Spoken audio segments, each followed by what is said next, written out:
வங்கக்கடலில் பொங்கும் அலையோடு அன்னை தமிழில் பிள்ளை மொழியில் கொஞ்சி விளையாடும் போது கொஞ்சும் கிளிமொழியில் அலையோடு பேசி கடல் நீரில் கால் இணைத்து விளையாடிய அழகியை கண்டேன். விண்ணிலவின் துண்டொன்று பூமியில் விழுந்து அலையோடு விளையாடுதோ என்று வியந்து நின்றேன்.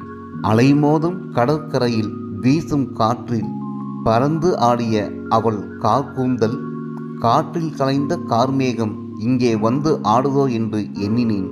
பாதம் இரண்டையும் அவள் கடல் நீரில் நனைக்க தாமரை இதழ் இரண்டு தண்ணீரில் மிதப்பதைக் கண்டேன். அந்த அழகியின் அழகில் தண்ணீருக்கும் தாகம் எடுத்திருக்க வேண்டும். மேல் எழும்பி ஆடிய அலை அவள் முகத்தில் மோதி முத்தமிட்டது. ஆனந்தத்தில் அந்த கலைமான் துள்ளியாட கரையில் இருந்த நண்டுகள் நடனமாட என் மனசுக்குள் பெண்டுலம் போல ஏதோ ஒன்று ஆடியது.